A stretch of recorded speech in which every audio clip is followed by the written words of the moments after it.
are starting with King Charles and Queen Camilla, who are celebrating their 20th wedding anniversary today in Rome. They've released the 3 new photos earlier this week to mark the occasion. They were taken soon after they arrived in Italy for their state visit. Well, let's join royal editor Russell Myers now in Italy. Good morning, Russell.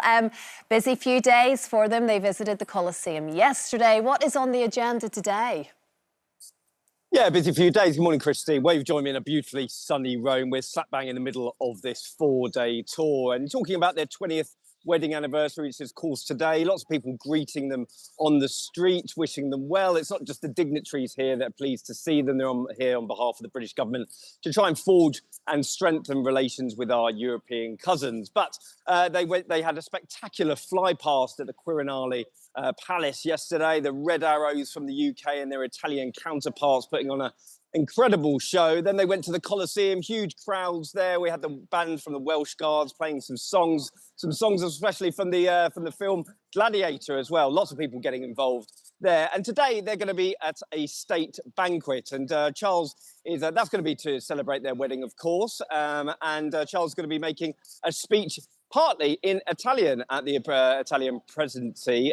He's going to be also speaking to dignitaries, saying thank you so much for welcoming us here. And it's been a pretty good trip so far, and especially this only just short of a couple of weeks after King Charles was hospitalised with suffering temporary side effects from his ongoing cancer treatment. He had that cancer treatment just on Sunday before the trip. So very much a case of getting on with the job for Charles and Camilla. Yes, absolutely. Will they get a moment at all alone to celebrate 20 years of marriage?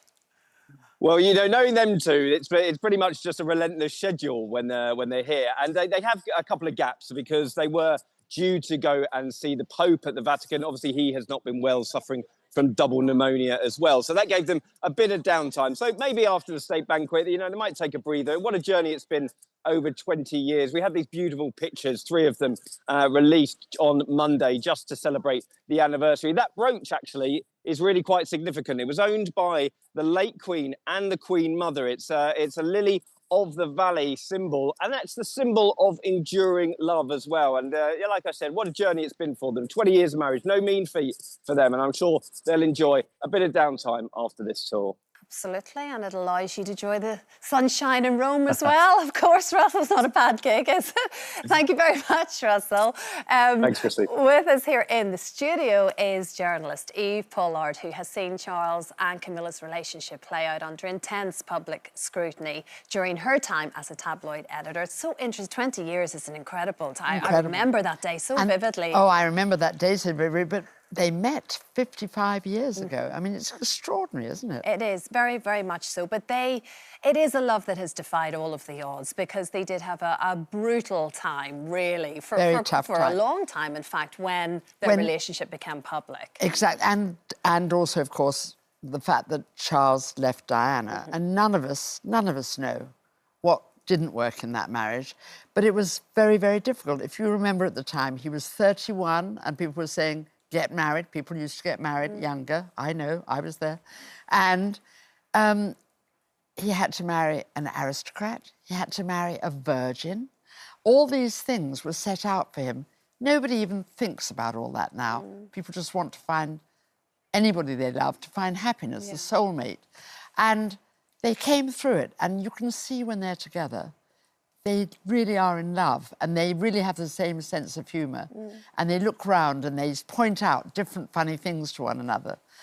And she's wonderful to him. She adores him. And even though he is her partner, he's always the king. She never upstages him. It's quite a specific role, isn't it? It's a very difficult role, and a difficult role that she never really expected to have. Yeah, and just as the First Lady of Fleet Street, Eve, can I ask you what your views are on what the press coverage was like throughout all of those years? Do you think she did have a unwarranted tough time? But of course, Diana was the people's princess, if you remember that phrase. She was beautiful, she was young, and nobody except the people involved can know what went wrong with the marriage. But they hadn't known each other for long enough. She'd grown up in a home which had been split by divorce when she was very young. She hadn't seen her father and mother sitting each side of the fire, talking to one another. It was very hard for them to have a natural relationship. So I think they got a very, very tough deal at the beginning. And it's like you say, Camilla has certainly sort of found her way, found her role, found her place in the public hearts as well, I think, in recent years.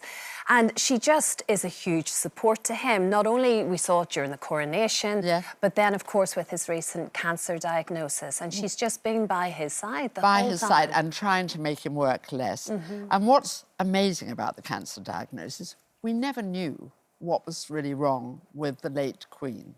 And that's how it was done for that monarch. Charles wants to change things. He wants the monarchy to become more sensible, more understandable. And so the minute he had cancer, it was released he had cancer. And I think it made every other cancer victim, and it's a terrible thing to get told you've got cancer, realise that he was going through exactly the same problems as them, and he goes to hospitals, he goes to cancer centres and says, keep buggering on, or words to that effect. And that's great. I mean, he's made it seem this is a disease that hits everybody, from kings to paupers. Absolutely right. How do you feel, with all of your certain knowledge and experience, Eve, where do you think the king and queen sit now with the fragmented nature of the family, with Harry and Meghan, you know, off in America? Of course, Harry's in court this week in the UK, whilst they're not here. What do you make of that? How do you think they really feel? Look, his grandfather, I mean, one of the things that's wonderful also about this family, they are like many families in Britain, blended. Children from the first marriage, children from the second, or, well, they haven't got children from the second, but they have grandchildren they share. And off camera, they love their grandchildren. And if you notice, during the coronation, all the children were involved, which is a very good way to say to people, if you're divorced, try and keep together, try and keep that friendship, try and keep close, because it makes it so much easier for the children if they see you being close and friendly. I think it's hard to know what they feel about Harry, because I think they're very, very careful never to let it out. It must be heartbreaking to have 2 grandchildren in America, and he's never met Lilibet, and only knew Archie as a baby. I think it's hard when Harry wrote stuff about them. I think if Harry and Meghan had gone to America and just said, we're going to do charities here, we're going to be as royal as we can be in the United States, we don't necessarily want to live the way we did. They hadn't written a word. Everything would be fine. It would be certainly in a better place at this point. Thank you so much, Eve. It's been lovely being here. Delight, as always, to see you. Hi there. Thanks for watching our YouTube channel, where we upload new videos every single day. You can click here if you're interested in this video, or head to the homepage for some more amazing content.